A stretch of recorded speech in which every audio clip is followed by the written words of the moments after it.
Bonjour à tous et bienvenue dans cette nouvelle vidéo dans laquelle nous allons enfin aborder les politiques mixtes.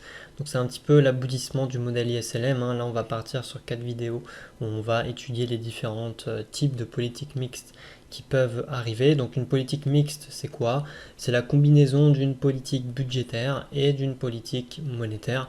Donc on va mettre en interaction l'État et la Banque centrale qui étaient vraiment les deux acteurs qui nous intéressaient dans le modèle ISLM. Donc vraiment, je vous invite, si vous n'avez pas vu le début des vidéos d'ISLM sur la chaîne, je vous invite à les regarder, hein. Ça a été fait vraiment de façon croissante pour que si vous ne connaissiez pas le modèle ISLM, d'abord on posait les prérequis et ensuite vous arrivez à cette vidéo. Si jamais vous avez suivi la série, vous pouvez continuer sur cette vidéo parce que c'est vraiment une question type examen, hein, qu'on peut vous poser. Et en général, c'est ça qu'on va vous poser pour être sûr que vous avez vraiment compris comment fonctionne le modèle. On peut vous poser un scénario et il va falloir vous-même décortiquer le type de politique budgétaire appliquée et le type de politique monétaire appliquée. Alors ici j'ai choisi quoi? J'ai choisi d'appliquer, donc on voit l'État, hein, le premier acteur qui va appliquer, qui va augmenter les dépenses publiques. Donc ça c'est quoi? C'est une politique budgétaire expansionniste, hein. On crée une expansion parce que l'État injecte de la monnaie, donc envoie un signal positif au marché et donc ça c'est ce qu'on appelle une expansion en économie. Et puis on a le deuxième acteur, la Banque centrale, qui elle va diminuer son offre de monnaie. Donc ça c'est une politique monétaire restrictive. Alors maintenant qu'on a décortiqué donc du coup ce qu'on appelle la politique mixte, hein, dans notre cas, on a vraiment deux politiques qui sont différentes et qui sont données par deux acteurs indépendants. Il faut se poser aussi la question un peu économique de ce que ça veut dire. On a un État qui, lui, va injecter de la monnaie. Donc on est vraiment dans l'objectif d'un État qui veut soutenir son économie et qui décide de faire du keynésien, de la relance budgétaire, où on va vraiment injecter de l'argent public pour doper l'économie. Puis de l'autre côté, on a la Banque centrale qui, elle, diminue son offre de monnaie. Donc diminuer son offre de monnaie, ça veut dire que la Banque centrale, elle ne veut pas en fait que son taux d'intérêt diminue. Donc elle fait du restrictif et elle ne veut pas que son taux d'intérêt diminue, notamment parce qu'elle n'a pas envie d'alimenter des bulles immobilières, elle n'a pas envie d'alimenter des bulles spéculatifs, ce genre de choses.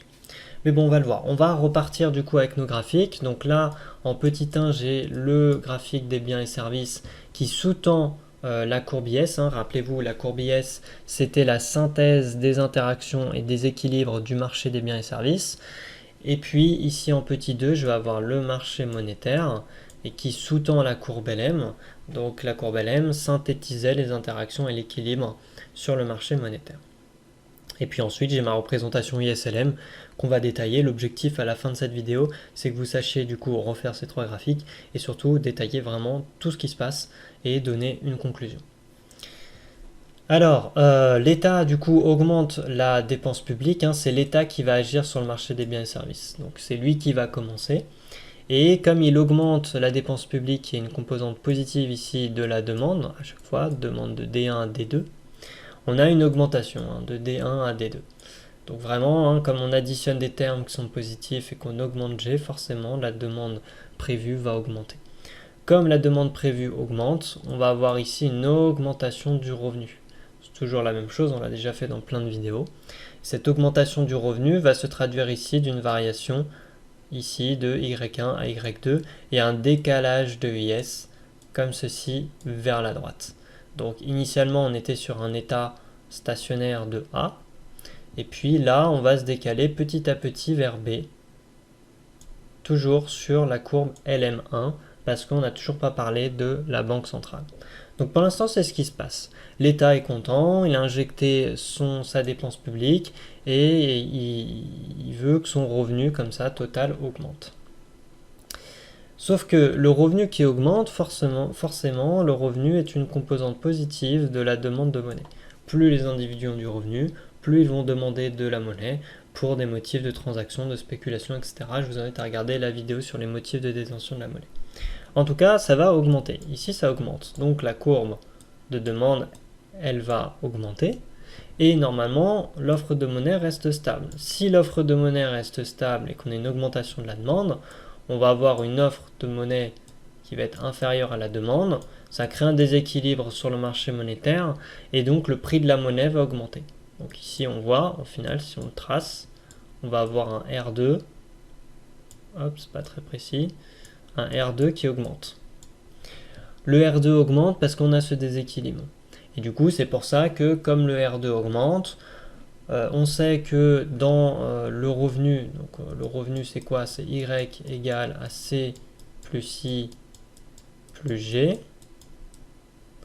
Et donc on sait que l'investissement est une relation décroissante du taux d'intérêt. Donc si j'ai mon R qui augmente, alors j'ai mon I qui diminue.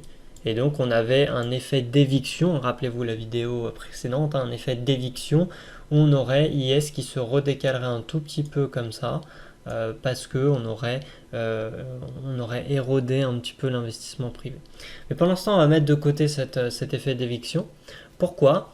Parce que c'est encore pire que ça, hein. Parce qu'on a la Banque centrale qui, elle voit ce que l'État est en train de faire, elle voit que l'État est en train d'injecter massivement de la monnaie dans l'économie, et donc la Banque centrale, elle a peur de l'inflation. Elle a vraiment peur de l'inflation, c'est d'ailleurs dans ses objectifs. Et du coup, qu'est-ce qu'elle va faire? Elle va diminuer son offre de monnaie. Pourquoi? Parce que certes, l'offre est déjà inférieure à la demande, mais c'est pas suffisant. Elle, ce qu'elle va faire, c'est qu'elle va carrément décaler sa courbe d'offre pour que l'offre soit vraiment inférieure à la demande. Et en faisant ça, qu'est-ce qu'elle crée? Elle crée encore plus un déséquilibre sur le marché monétaire. Et donc, on va avoir ici, hop, un taux d'intérêt qui va être encore plus élevé. Donc, on a une double augmentation de taux d'intérêt sur le marché monétaire. Et comme la Banque centrale décale sa courbe d'offre, on va avoir un décalage de LM. Comme c'est restrictif, on se décale vers le haut. Et du coup, comme on se décale, on va ici encore plus augmenter le taux d'intérêt. Donc là où on était à B normalement, on va repasser à C. Donc à C, qu'est-ce qui va se passer? On va avoir ici la petite augmentation de taux d'intérêt liée à la politique budgétaire de l'État.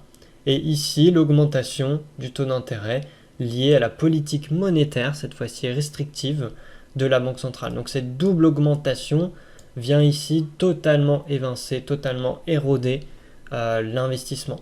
Et donc comme ici on met à la baisse l'investissement de façon drastique, on va ici diminuer drastiquement le revenu. Et donc c'est pour ça que on était en Y2 à l'état stationnaire B avant intervention de la Banque centrale. Et du coup, quand la Banque centrale va agir, elle va vraiment drastiquement augmenter le taux, donc ça va venir évincer. Ici, on a notre investissement qui est totalement évincé. Et donc, on va revenir à ce niveau Y3 qui est égal au niveau Y1. Et du coup, on sera un état, au final, un état stationnaire où on aurait le même niveau de revenu, mais on aurait un taux d'intérêt qui serait encore plus élevé. Et ça, c'est une situation qui est dramatique. Pourquoi? Parce que ça veut dire qu'on a des taux d'intérêt plus élevés, mais on n'a pas gagné, on n'a rien gagné dans l'économie. On n'a pas eu une relance, c'est-à-dire que la relance ici budgétaire de l'économie a été totalement interceptée, totalement évincée par la Banque centrale, par son action. Et donc on voit bien que là, il n'y a pas du tout eu de communication, il n'y a pas du tout eu de mise en commun entre l'État et la Banque centrale, parce que l'État, ce qu'il voulait, c'était augmenter son revenu pour qu'il y ait plus de croissance, et au final, la Banque centrale, elle n'était pas du tout d'accord avec cette politique, et donc elle a eu le pouvoir de venir tuer totalement la politique de l'État. Et on le voit ici, et on aboutit vraiment à une situation qui ne va pas parce qu'on n'a pas d'augmentation de revenus et en plus on a des taux d'intérêt qui ont flambé, et donc là il peut avoir aussi d'autres problèmes sur des marchés, par exemple les marchés actions qui vont commencer à se dégonfler au profit des marchés obligataires. Enfin, là, ensuite ça peut être de l'économie monétaire ou de la finance de marché, mais en tout cas ça a des répercussions. Mais l'objectif ici d'ISLM, c'est vraiment de montrer que même si on a traité les politiques de façon indépendante au début entre les politiques budgétaires et les politiques monétaires, ce n'est pas du tout indépendant.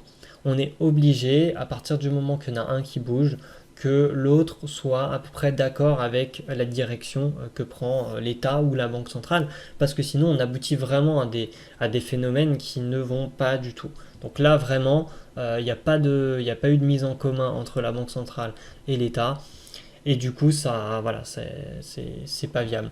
Alors là, j'ai mis comme exemple l'inflation, hein, mais ça pourrait être d'autres exemples, hein. La Banque centrale, parfois, n'a pas envie que son taux diminue pour justement, hein, donc il y a l'inflation, mais il y a aussi éviter qu'il y ait des bulles spéculatives sur le marché immobilier, sur le marché action. Il y a également le marché des changes que la Banque centrale gère. On verra d'ailleurs en fin de série les attaques spéculatives où chaque banque centrale va avoir une certaine réserve de change et du coup voilà, on peut avoir des attaques entre l'euro, le dollar, etc. Donc vraiment ça c'est d'autres notions qu'il faut compléter, mais en tout cas dans le modèle ISLM on peut s'arrêter là. On n'est pas du tout obligé d'aller plus loin. Il faut simplement voilà, dire que ce modèle permet vraiment de comprendre ces interactions entre État et banque centrale. Voilà, je vous invite à revoir et à refaire cette vidéo. N'hésitez pas, si vous avez aimé, à liker, à partager, à laisser un commentaire sous la vidéo et bien sûr à vous abonner, hein, ça permet de soutenir la chaîne. Et moi je vous dis à très bientôt pour une prochaine vidéo. Ciao à tous.